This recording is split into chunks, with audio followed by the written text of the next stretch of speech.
Baik, Assalamualaikum warahmatullahi wabarakatuh. Hai semuanya, perkenalkan nama saya Fitri Nidamukti dari kelas 22 IE 2. Kali ini saya akan membuat video tutorial uji VAR atau VCM. Nah, sebelum kita masuk ke tahapnya, yaitu kita sudah pastikan terlebih dahulu kita mempunyai data atau variabel yang kita gunakan. Di sini saya menggunakan data tahunan dari tahun 1994 sampai 2024. Untuk variabel yang saya gunakan yaitu ada 3. Yang pertama tingkat partisipasi angkatan kerja, yang kedua ada pendidikan, dan yang ketiga ada tingkat pengangguran. Baik, kita langsung masuk ke aplikasi FU9. Kita pilih create a new file. Masukkan terlebih dahulu datanya. Di sini kita menggunakan data tahunan 1994 sampai 2024. Klik OK.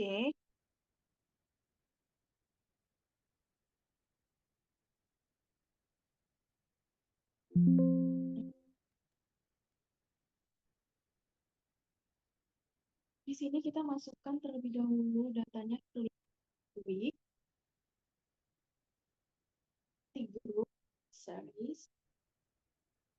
Nah, data yang sudah kita salin tadi, kita masukkan ke sini. Untuk ini kita ganti menjadi pendidikan, dan salah satunya kita rubah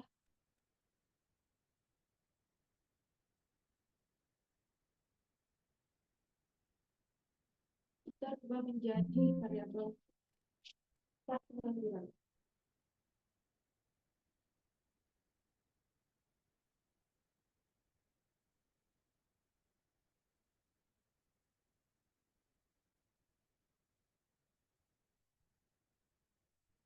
Nah, di sini karena data kita sudah masuk, yaitu kita klik satu persatu variabel kita untuk melihat langkah yang pertama, yaitu uji stasioner.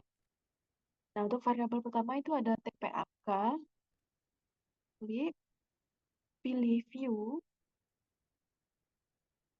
pilih view, unit protes. Nah, di sini ada tiga tingkatan, yaitu tingkat pertama itu di level, yang kedua itu adalah first differs, dan yang ketiga itu adalah second differs. Nah, di sini kita harus melihat terlebih dahulu satu persatu variabel kita tuh dia tuh stasioner di tingkat yang mana. Yang pertama kita tingkat level terlebih dahulu.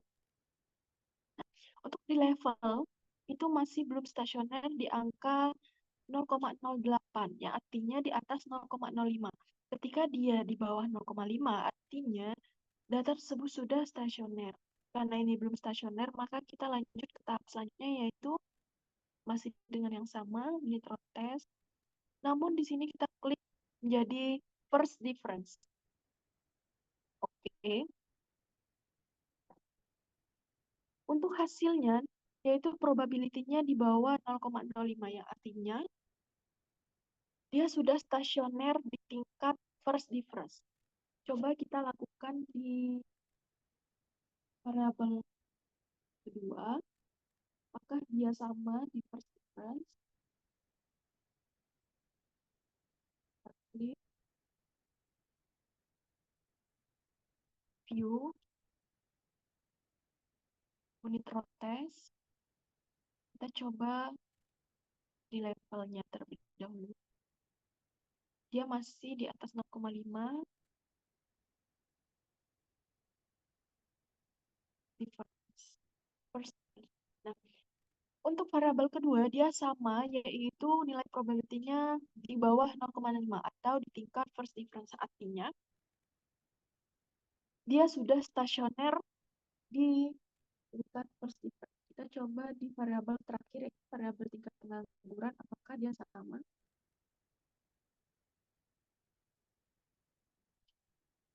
Kita klik view, unit test. Kita coba.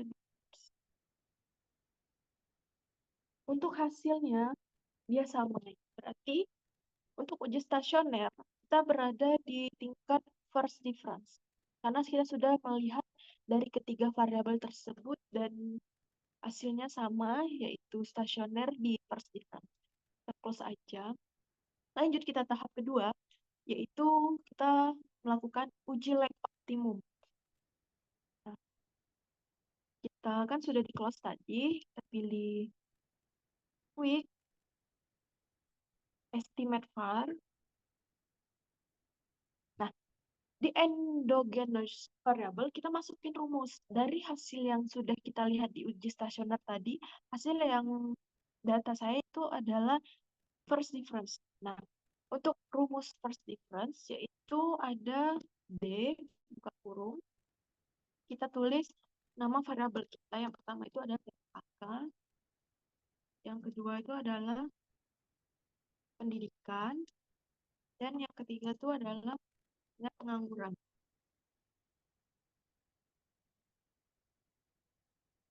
Nah, ini untuk rumus pada tahap first difference, namun bagaimana ketika rumus tersebut pada level dan juga second difference. Untuk level, dia tidak perlu digunakan D. Dia langsung digunakan pada variabelnya saja. Namun untuk second difference itu ada perbedaan, yaitu ditambah 2 di belakang variabel. Karena apa? Itu menandakan bahwa dia adalah second difference. Karena ini first difference berarti cukup D saja dan variabelnya. Lalu kita klik OK. Nah, untuk hasilnya, dia sudah keluar, setelah muncul, kita tentukan dulu untuk lag optimumnya. Itu klik view, pilih lag structure, pilih lag kriteria. Nah, di sini kita tentukan dulu dari lag yang terbesar, yaitu lag 10. Kalau lag 10 tidak bisa, kita turun ke 9, tidak bisa ke 8, ke 7, ke 6, ke 5. Kita turunin sampai di mana lag kita tuh berada dan bisa mengeluarkan hasil. Nah, tadi sudah saya coba, yaitu saya berada di lag keempat. Klik OK. Nah, di sini sudah kelihatan hasilnya, yaitu kita lihat titik lag optimumnya tuh berada di mana. Cara melihatnya, kita lihat paling banyak bintangnya itu berada di lag keberapa. Nah, untuk bintang di hasil ini, itu dia berada di lag keempat, yang artinya titik lag optimumnya itu berada di lag keempat. Lanjut, kita ke uji ketiga, yaitu uji stabilitas. Uji stabilitas, kita klik view, lag structure, kita pilih ya Rhodes graph.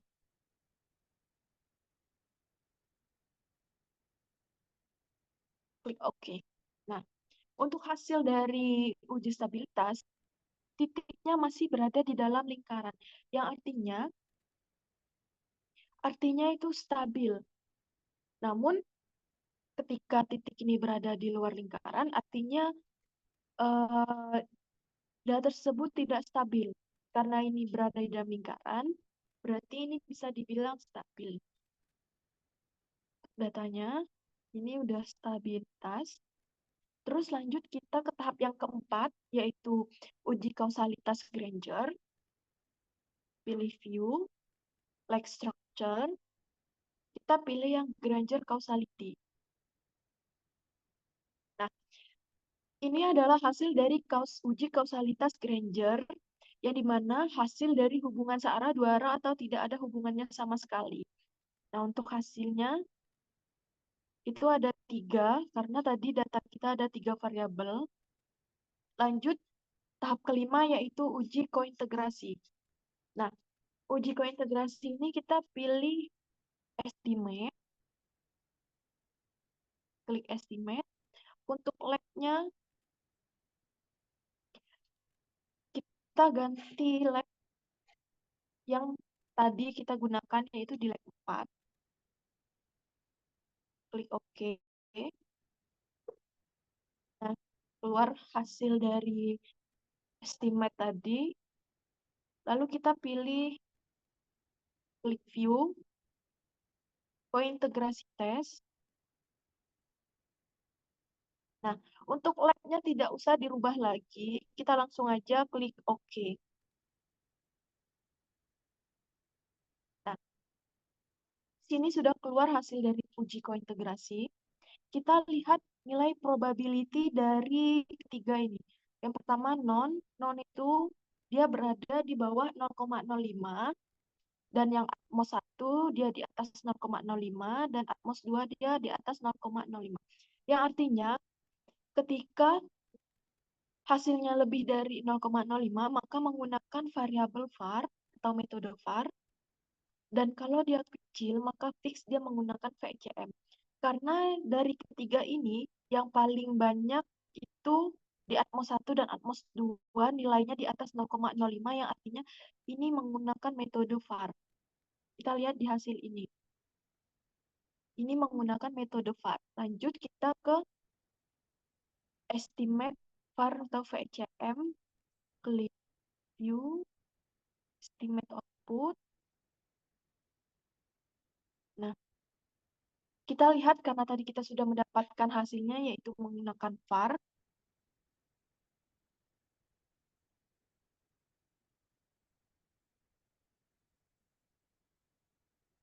Karena di sini nggak ada jangka pendek dan nggak ada jangka panjang. Dia langsung aja karena dia ada hubungannya. Uh, terus kita lanjut ke IRF, yaitu ketujuh. Kita klik view, pilih impulse respon.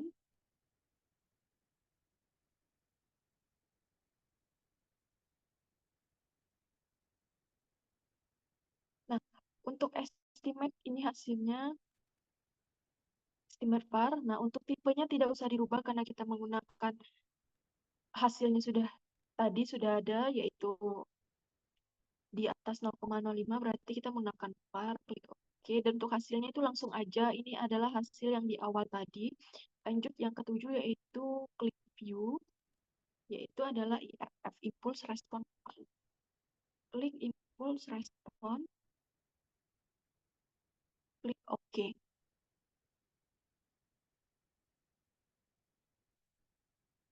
Untuk hasil dari IRF, ini adalah hasil dari uji IMF. Lanjut ke uji terakhir yaitu uji varian decomposition.